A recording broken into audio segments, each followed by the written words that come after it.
Welcome to QR TV Telugu. నేను మీ మహేష్.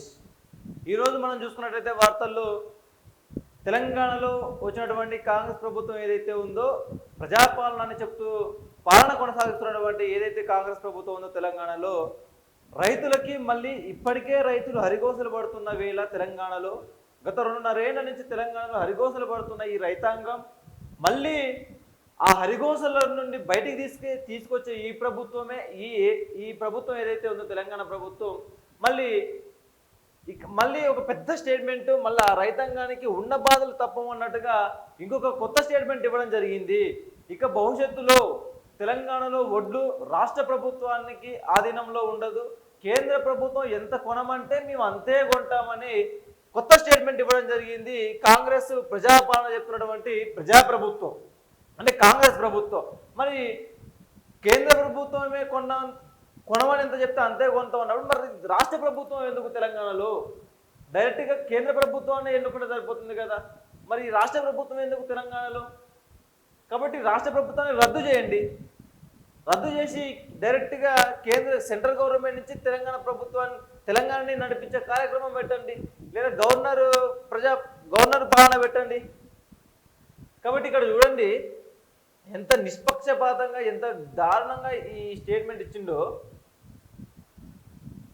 కేంద్రం కొనకపోతే రాష్ట్రమే కొనాలి అని ఆనాడు పిసిసి అధ్యక్షుడిగా ఉన్నప్పుడు రేవంత్ రెడ్డి అన్నటువంటి మాటలు, కేంద్రం కొనకపోతే రాష్ట్రమే కొనాలని చెప్పేసి రాష్ట్ర ప్రభుత్వం దగ్గర డబ్బులు లేవా, 2.5 లక్షల కోట్ల బడ్జెట్ ఉన్నప్పుడు రైతుల ఓట్లు కొనలేరా? ఇక్కడి రైతులు ఓట్లేసి గెలిపిస్తే వరి వేయొద్దని ఎట్లా అంటారు? కేంద్రం ధాన్యం కొనుగోలు చేయకపోతే రాష్ట్ర ప్రభుత్వం ఏం చేస్తుంది? సర్కార్ ఏమైనా బ్రోకరా? మాకు 10,000 కోట్లు ఇవ్వని ధాన్యం ఎలా కొనుగోలు చేయాలో అని గతంలో పిసిసి అధ్యక్షుడిగా ముఖ్యమంత్రి కాకముందుకి రేవంత్ రెడ్డి ఉన్నటువంటి పిసిసి అధ్యక్షుడిగా ఉన్నప్పుడు చెప్పినటువంటి ఈ మాటలు ఇవన్నీ మరి అప్పుడు చెప్పినటువంటి మాటలు ఇప్పుడు ఎందుకు మర్చిపోయారు? గతాన్ని ఎందుకు మర్చిపోయారు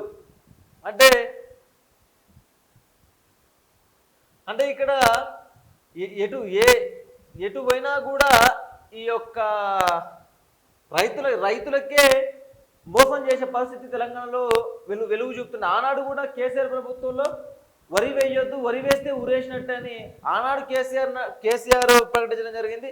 ఇప్పుడు కూడా కాంగ్రెస్ ప్రభుత్వం ధాన్యం కావచ్చు, మొక్క కావచ్చు, జొన్నలు కావచ్చు, ఇంకా ఇతర ఏదైనా ఉంటే అది కేంద్రం ఎంత చెప్తే మేము అంతే కొంటాం, మిగతాది మాకు సంబంధం లేదు అని రాష్ట్ర ప్రభుత్వం ప్రకటన చేయడం అంటే ఇది ఎంత దుర్మార్గపు చర్య!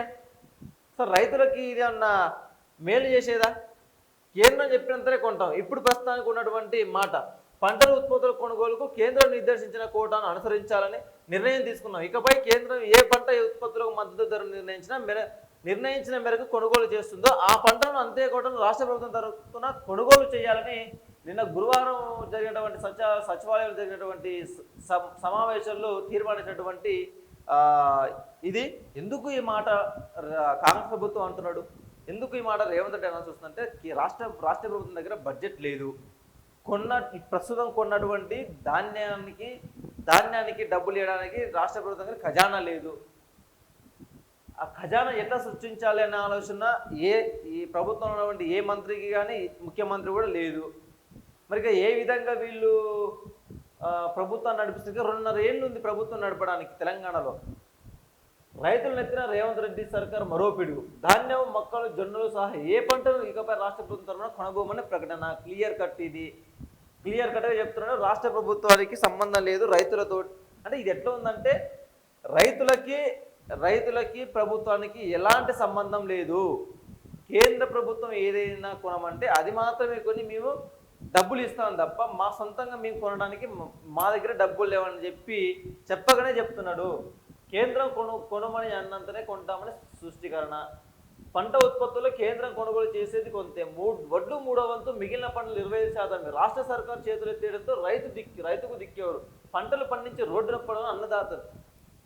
వాస్తవంగా కేంద్ర ప్రభుత్వం అది 1% కొంటాడా, 2% కొంటాడా, 10% కొంటాడా, అది కేంద్ర ప్రభుత్వం ఎంతైనా కొనండి. కానీ కేంద్ర ప్రభుత్వం కొన్న తర్వాత మిగిలినది ఏదైనా ఉంటే అది రాష్ట్ర ప్రభుత్వం కొనుగోలు చేసి నిల్వలు చేసి దాన్ని ఏమంటాం నిల్వలు చేసిన తర్వాత ఎక్కడైనా కావాల్సినప్పుడు అవసరం వచ్చినప్పుడు దాన్ని బయటకు తీసి వాడేటువంటి అవకాశం రాష్ట్ర ప్రభుత్వం కల్పించుకుంటుంది.